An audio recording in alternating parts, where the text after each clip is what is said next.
Hi, welcome back to the Perfume Edit. I'm Tanya Michelle, and today I wanted to come on and give my honest review of the Donna Born in Roma Rendezvous Ivory. This just came out at Sephora probably about a week ago. Yeah, it's been a little bit over a week now.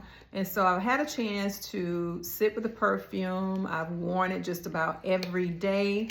So I just want to come on and share with you guys my thoughts about the fragrance. First of all, let's get into the bottle. It has that beautiful, stunning stud aesthetic to it that all of the Donna Born and Roma fragrances have. And that looks great in that off-white color. When I first saw that, this is what really sold me on the perfume before I even smelled it, looking at the aesthetic of the bottle. Anyway, so initially, I'll say when I first got the fragrance and tried it on in store, I smelled it, I fell in love. It started out a little green and a little animalic. I will say that initially in store. And so I walked around with it for a little while, and as it dried down, it began to smell better. So I decided to go ahead and get it. I did think that the price point for this fragrance was too high for a designer fragrance, almost $200. I didn't think it was worth that, but you know, I had FOMO, so I went ahead and bought it anyway. I'm just being honest. Anyway, so in the opening, it has a bright, fresh scent to it. It almost comes off a little green. And to describe that a little bit more, it has like a earthy type smell, at least on my skin. And after, I would say maybe 2 or 3 minutes, it becomes more earthy and smells a little animalic. And at first I was like, what in the world? This doesn't smell anything like the extra dose, which I had, and I love that one. I love really sweet perfumes, and even the original Donna Born in Roma. But I decided, okay, let me let it dry down, because I know sometimes the first notes that come out of a fragrance, it may be real sweet, and as it dries down, it may not be as good, or sometimes the top note may not be as good, but during the dry down, it performs very well. And I will say that's what happened with this. Once I allowed this to dry down for probably about, I would say maybe 15 minutes, that's when I fell in love with the fragrance. I will say the longevity of it is not that long. I get maybe 2 hours out of this fragrance and find myself reapplying. So I have been saying, okay, should I just take this back? And I'm not sure if it's because I'm used to more beast mode fragrances, like some of the Parfums de Marly, like Delina, or Tiziana Terenzi, some of her fragrances like Cassiopeia, things like that. They last for a very long time.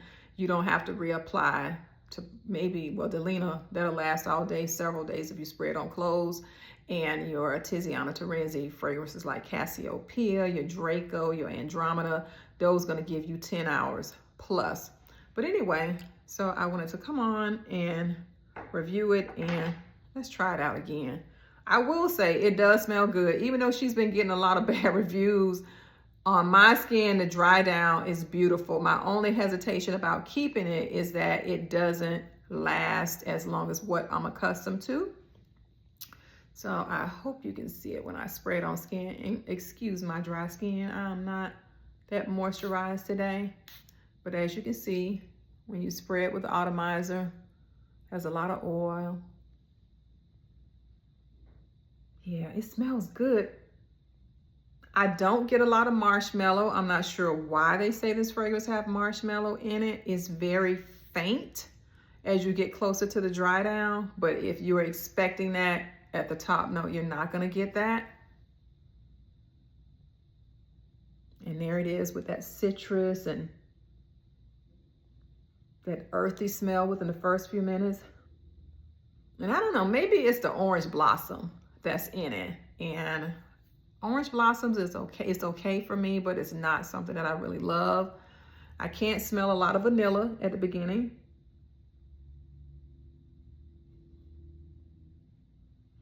But now as it's drying down, I can start to smell it a little bit. But I will say the performance on this fragrance is in the dry down. That's where you will fall in love. However, don't go into this fragrance thinking that it's going to be as strong as the original Donna Born in Roma, and then you'll probably like it. But if you have high expectations based on the bottle, because presentation is absolutely stunning, but if you go in and you're thinking that this is going to smell like the original Donna Born in Roma or even the extra dose and some of the other flankers, it's not. It's a distinct, unique fragrance. However, I do believe if you allow it to macerate, let it sit for maybe a month or two, the vanilla in it may become a lot more prominent. So I have 30 days to make up my mind if I'm going to keep it.